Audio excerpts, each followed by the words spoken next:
What if you had to spend your entire life in a bubble? Well, for Jimmy, a boy with a severely compromised immune system, that was a reality. This is his story. Straight out the womb, my boy was in a bubble. It wasn't until the age of 4 that he was allowed to go home. Of course, due to his condition, he couldn't go to school, so his mother became his teacher, though she had awful lessons. Why did the Indians move to reservations? Stay out of the white man's way. Whoa, that is not cool. But don't tell Twitter. Despite the bubble, one could say he had a mostly normal childhood. His mother cared for him, made him yummy food, and even dealt with his bubble bullies. You might be wondering how he got food in and out of his bubble. Well, the folks at NASA were kind enough to lend a helping hand. They developed a decontamination unit right into his bubble. This allowed him to eat his mom's delicious home-cooked meals. Nothing could beat Mom's homemade, vitamin-rich, soy-based, germ-free, fat-free fiber cookies. Wait, he's a soy boy. Some years pass, and Jimmy's all grown up. Then, one day, a girl moved in next door, Chloe. For Jimmy, it was love at first sight, though he was conflicted about his feelings due to his mother's teachings. Pinocchio came out of his plastic bubble, touched the filthy little next door, and died. That's oddly specific and relatable, Mom. Are you sure that's how it went down? Yep. Moving on, we enjoy a refreshing sight as Chloe washes her car. Damn, look at those moves. This gets Jimmy so excited that he, well... Talk about beating your... yeah. His mother rushes in and offers some advice. Just do what I tell your father. Repeat the Pledge of Allegiance until it goes away. I gotta try that one. Later, we spot Chloe coming home after spending some time with a group of boys. Sus. They make fun of Jimmy and his bubble boy ways before Chloe storms off and decides to pay a visit to Jimmy's house. She slowly inches up towards his room and... what the shit is going on here? I was just playing. Oh, I see, Jimmy. Suddenly, Chloe's necklace grabs Jimmy's attention. It's a lovely pair. Hey, wanna see my guitar? It's super duper really cool. I prefer the skin flute, if you know what she means. But actually, Chloe agrees to come back tomorrow. She leaves, and Jimmy is left in a frozen state of happiness. Can't relate. While he stares off into the distance, his mother thoroughly cleans the cooties off of Jimmy's bubble. Unfortunately, she's not very supportive of his choice and friend. Something tells me she's not the kind of friend Jesus would pick. Nonetheless, Jimmy continues to hang with Chloe. First, he teaches her how to play guitar. Harder. Whoa, slow down, Tiger. Suddenly, all the blood rushes out of Jimmy's brain and he has to recite the Pledge of Allegiance again. Are you okay, Jimmy? Yeah. Then, they go to the beach together. Sorta. They dance, wash their hair, celebrate Halloween, and she even gives him a present. Oh my God! It's just like me. One night, on Chloe's 18th birthday, she sneaks in through the window and is practically begging to get in the bubble with Jimmy.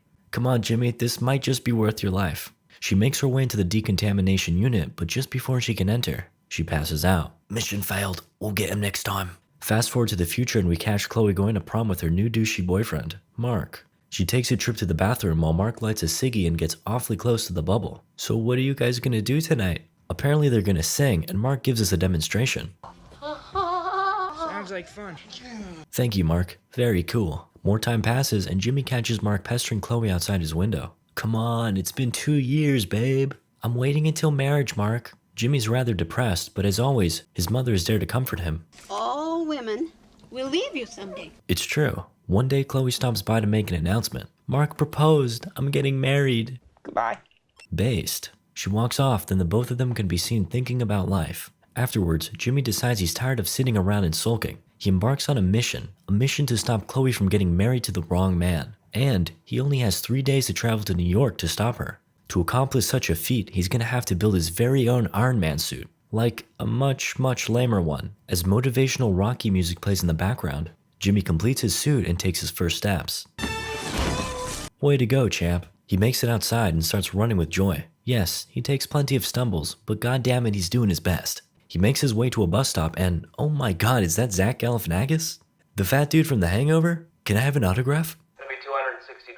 Just kidding, that's the cost of a ride to New York, which is way outside his budget. Please man, I gotta stop this wedding. That's fantastic.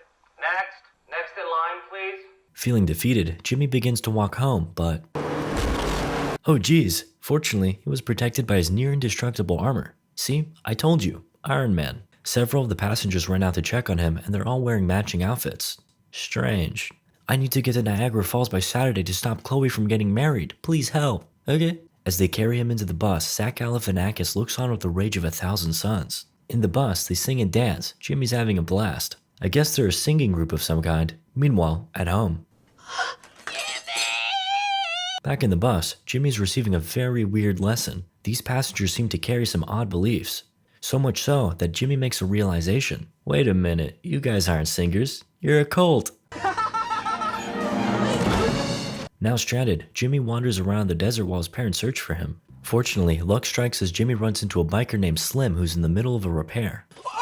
Whoa, chill my guy, I'll help you out. Meanwhile, the cult members have reached their destination. They're currently receiving the wisdom of Fabio. The chosen one is among us. The round one! Wait a second, we've seen this guy. Back to Jimmy, he fixes up the bike before sharing his story with Slim. Oh, I feel you. I've been in love too. Debbie? Danielle? No. Wildfire! Oh, okay, sure. Yeah, she was dope, but she left me for this dork who had a job and stuff. Some time elapses and the pair have landed in Vegas. They enjoy the sights, gamble, and Jimmy even takes a ride in the crowd.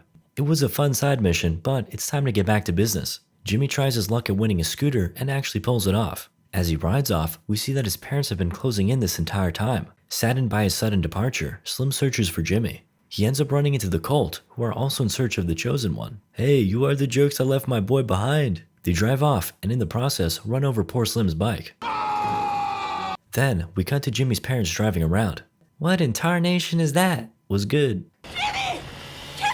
Jimmy pulls back, but his parents make chase. Though, my boy gets launched into a nearby train. He passes out and awakens the next morning to find a ragtag group of circus freaks surrounding him. Is that my boy Beetlejuice? Naturally, Jimmy is quite excited and inquisitive, but his new friends tell him to keep quiet or he'll incur the wrath of the Doctor, their leader. Suddenly, the train stops and Jimmy is jettisoned out. The formidable leader stares him down, but Jimmy's all laughs. Why are you so many? Girls when you're under 6 foot. I'm not Minnie. Boys when they're under 6 foot. Anyway, Mini-Me offers Jimmy a job, but he declines, citing his mission for love. No one will love you, Bubble Boy. Take my card. What's so wrong about my bubble? Then, he yeets him. Oof, he ain't looking so good. Bye! While Jimmy walks off, the freaks follow him, declaring him their new leader. Leave me the heck alone, guys. Okay. Moving on, Jimmy gets a new whip, but this isn't gonna last him long. He needs something with a motor. In search of such an elusive vehicle, he finds himself in a bar where he spots an Indian man being harassed by a bunch of meanie pants. Soon, they turn their attention to Jimmy and question his bubble. Well, you see, I was born without any immunities. What in tarnation is that? Uh-oh, everybody begins to panic. He's got immunity! No! While they storm out, they end up setting the place ablaze. Though, with the help of Push Pop, the Indian guy, he makes it out safely. Meanwhile, Jimmy's parents have found the traveling circus. His mother attempts to entice their leader with candy so she can find out where Jimmy went. Afterwards, she calls up Chloe and blames her for Jimmy's disappearance. Apparently he's on his way to your wedding in a bubble suit. Huh? Then, she hangs up before Mini-Me speaks up. You two aren't going anywhere until I find my freaks. Oh, that's right. They ran off in search of their new leader, Jimmy. Oh crap, they're here, stealing. Back to Jimmy and Push Pop. They end up running over a cow, an event that leaves Push Pop in shambles. Because while in America cows are hamburgers, they're sacred in India. It's a Hindu thing. Google it. Unfortunately, Jimmy is left alone once again as Push Pop stays behind tending to the cow. Though, he at least leaves our boy with a parting present. Ice cream. It's his first time. Wait, stop, don't do that. You're gonna get a brain freeze. Also, this happens. No! Moving on, Slim has recruited his gang of bikers to help him search for our beloved Bubble Boy. And Jimmy's parents and Mini-Me have found another car. The biker gang end up running into Push Pop and have a go at his ice cream truck. Then, out of nowhere, the cult people pull up and run over their bikes. While the gang chases after them, we cut to Chloe who's getting fitted in her beautiful wedding dress. If only she knew the absolute level of chaos being carried out in her name. Let's check in with Jimmy. Looks like he's made it quite far on his own, having stumbled into another town. Though, he's about ready to fast forward the rest of the trip. How much for a ride to Niagara Falls? $500. Okay, I guess I gotta go on another side mission. Jimmy enters a club, which just so happens to be offering a $500 reward for the best dancer of the night. Convenient. Oh hey, I saw the sign about the prize. You want $500? Everybody erupts with excitement as Jimmy's led towards the dance floor. Whoa, wait a second. This ain't a dance floor. Jimmy proceeds to battle it out in a mud-filled arena against 2 professional wrestlers. Meanwhile, Jimmy's parents, the Chili gang members, and, oh no, the cult members, they're closer than I thought. They snatch Jimmy up before he has a chance to hop in his ride. Fortunately, the freaks pull up just in time to witness his kidnapping. Jimmy is held hostage and nearly gets his bubble popped, which is a lot less fun than the fruit version of that statement.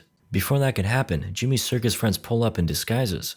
They roll him the heck out of there, but end up running into the biker gang. No, Slim, these are my friends, it's okay. They got him brainwashed. Shortly after, a brawl breaks out between the three groups, but amidst the chaos, Jimmy's able to hitch a ride with the old man. They drive off into the night, and of course, the usual suspects are following. Wait a second, Mini-Me, what are you up to? You little shit.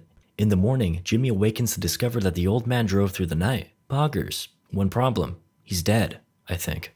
Jimmy tries to awaken him, but he just stares off into the distance. The situation turns deadly as they speed towards a dead end. At the last second. Now, Jimmy finds himself at a convenience store. Convenient. He uses a payphone to call Chloe, but instead gets Mark. You're a freaking weirdo, bro. You can never have Chloe. The call ends, and Jimmy reflects on the sad state of his condition while friendly cashier flashes him a smile. At wit's end, Jimmy whips out Dr. Freaks, aka Mini-Me's business card, and gives him a call. Hey doctor, it's me, Jimmy. Jimmy!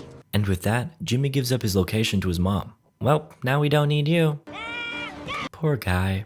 Back in the store, Jimmy clumsily grabs himself a beer before pleading with the cashier. I just found a dead guy in the car and my parents are coming to pick me up and this is the girl I love's favorite beer. Can I borrow it, please? Yeah, sure. Wow, awfully kind of that lady. Wait a second. Now open the safe! Chop chop! Just outside, Jimmy sips away before his parents pull up. Then, him and his dad wait in the car while mom presumably takes a leak. I bet it was fun out there, huh, son? You know? Can you imagine if Neil Armstrong went to the moon but never stepped on the surface? And with those poignant words, his dad lets him go free. Ah! Soon after, Jimmy is running from his crazy mom when a whole ass plane pulls up. It's followed by the cult members, the gang members, and the circus members. My god, I wish I was this popular. Oh wait, I am. Seriously, thanks. Anyway, you wouldn't guess who the pilot is. Yep, the based boomer. Meanwhile on the ground, Slim ends up running into Jimmy's mom. Slim? Wildfire? Hey, this is awkward. Moving on. With the help of Poppy, Jimmy makes it to Niagara Falls, and he falls into the water. But that's okay. He eventually makes it to the wedding just in time. He declares his love for Chloe and emerges from his suit to share a kiss.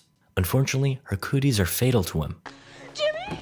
Psych! Turns out that while he was born with a problem, it rectified itself a long time ago. Thanks, Mom. Could have told me that. The pair end up getting married and find themselves celebrating with all the wacky friends Jimmy made along the way. We got Push Pop, who somehow converted the occultist to Hinduism, $500 man, the circus freaks, and oh my god, what happened to his parents?